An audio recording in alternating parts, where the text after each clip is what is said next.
हमारे सामने सामाजिक विज्ञान के विद्वान टीचर शिव कुमार सर हैं, जिन्हें पढ़ाने का लंबा अनुभव है और सामाजिक विज्ञान के मर्मज्ञ हैं। और छात्रों की जो परीक्षा होगी वो 70 नंबर की होगी। 30 नंबर जो है साक्षात्कार के द्वारा दिया जाएगा। उन साक्षात्कार में 30 में 30 अंक कैसे प्राप्त करें, इस पे कुछ महत्वपूर्ण प्रश्न सर आपको बताएंगे। अगर उसको तैयार करके आएंगे और एक्स्ट्रा पढ़कर आएंगे तो आपको अधिकतम अंक प्राप्त होंगे। तो सर जो है कुछ महत्वपूर्ण प्रश्नों को बताएंगे जिससे छात्रों को लाभ हो सके।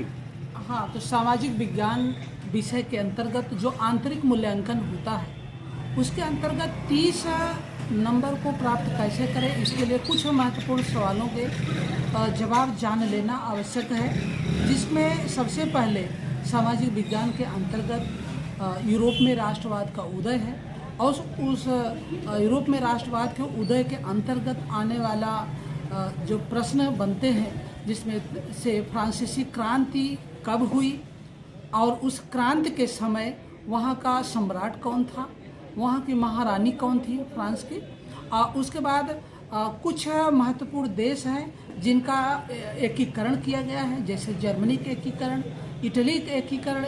इसको इन एक देशों के एकीकरण में किनका सहयोग रहा है, इनका ये ऐसे प्रश्न बनते हैं जिसको काफ़ी हद तक हमेशा पूछा जाता है, जिसके जवाब जानना प्रत्येक छात्र के लिए आवश्यक है। इसी के साथ साथ नारी शक्ति का रूपक कुछ प्रतीकों का निर्धारण किया गया है। कुछ नारी शक्ति के नाम लिए गए हैं यूरोप के इतिहास में, जैसे मारियान कौन थी, किस देश की नारी शक्ति का प्रतीक थी।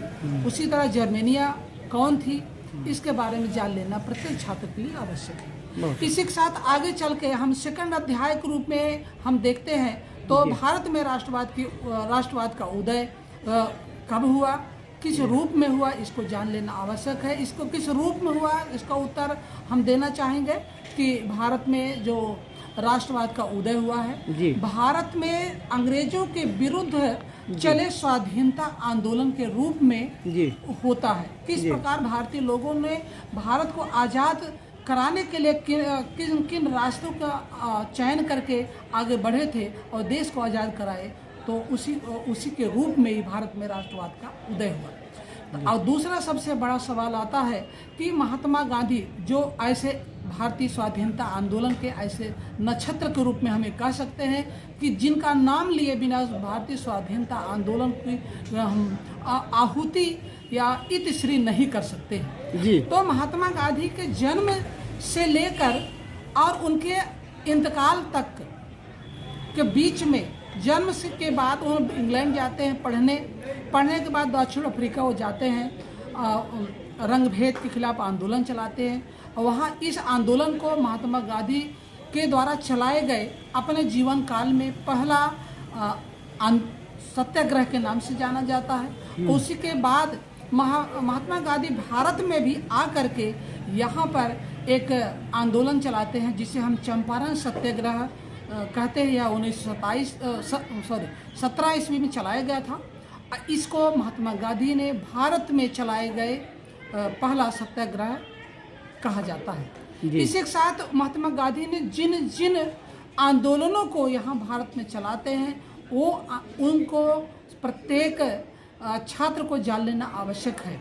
इसी के साथ साथ भारतीय स्वाधीनता आंदोलन में भाग लेने के लिए एक संस्था सबसे मुख्य रूप से आती है जिसे हम भारतीय राष्ट्रीय कांग्रेस के नाम से जानते हैं। भारतीय राष्ट्रीय कांग्रेस की स्थापना कब हुई, कहाँ हुई, किसने किया, इसके प्रथम संस्थापक अध्यक्ष कौन थे, इन सबको जानना आवश्यक है।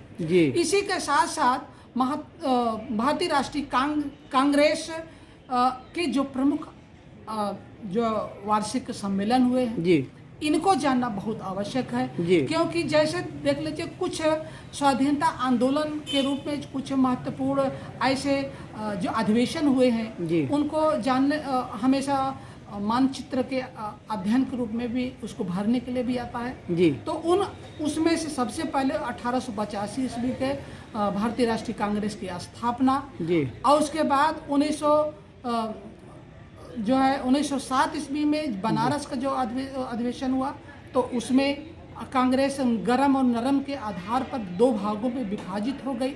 जी। फिर आगे चल के 1916 ईस्वी में लखनऊ में अधिवेशन हुआ था अंबिका चरण मजूमदार की अध्यक्षता में। जी। और वो जो साथ में अलग हुए थे नरम और गरम दल के आधार पर, विचारधारा के आधार पर वो हुए थे, अलग हुए थे। 1916 ईस्वी में पुनः वो एक हो जाते हैं। जी। और देश की आज़ादी में अपना अप्रतिम योगदान प्रदान करते हैं।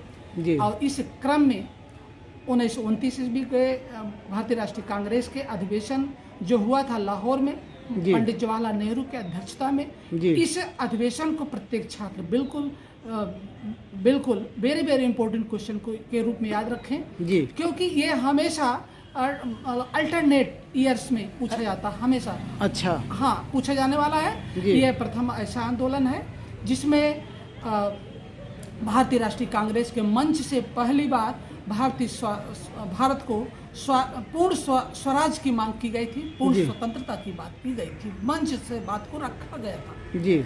और आगे चल के 1942 ईस्वी में महात्मा गांधी के द्वारा जो आंदोलन भारत छोड़ो आंदोलन चलाया गया, इसको प्रत्येक छात्र जाने। हालांकि इसके पहले हम बता चुके हैं महात्मा गांधी द्वारा जो कि देश की आज़ादी में अपना अप्रतिम योगदान दिए थे, उनके द्वारा चलाए गए प्रमुख आंदोलनों को प्रत्येक छात्र द्वारा जान लेना आवश्यक है।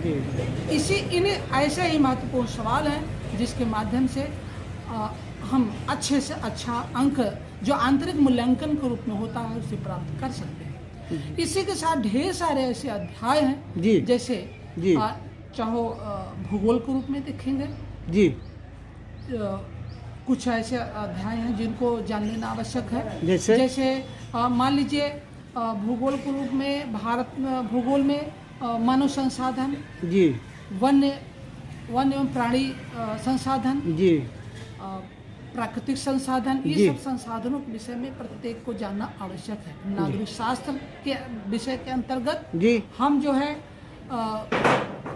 इसको पहला अध्याय विषय के अंतर्गत सत्ता की साझेदारी काफी महत्वपूर्ण अध्याय है। सत्ता की साझेदारी क्यों जरूरी है, उसको एग्जाम्पल के रूप में हम बेल्जियम और श्रीलंका के उदाहरण को देख सकते हैं। इन उदाहरणों के माध्यम से यह हम स्पष्ट रूप से क्लियर कर सकते हैं, बता सकते हैं कि सभी के लिए सत्ता में साझेदार बनाया जाना किसी भी देश की प्रगति के लिए आवश्यक शर्त है। ग्रह कहाँ चलाए थे, कब चलाए? 1916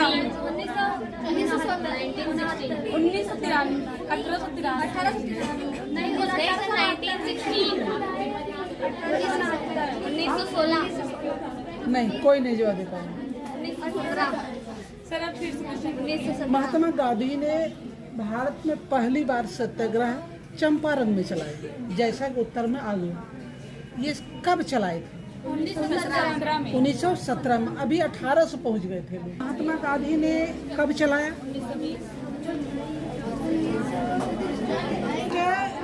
क्या है ये आर से कोई और बचा है? भारत में असहयोग आंदोलन की शुरुआत कब किए थे? 30 में। असहयोग आंदोलन पूछ रहे हैं। उन्होंने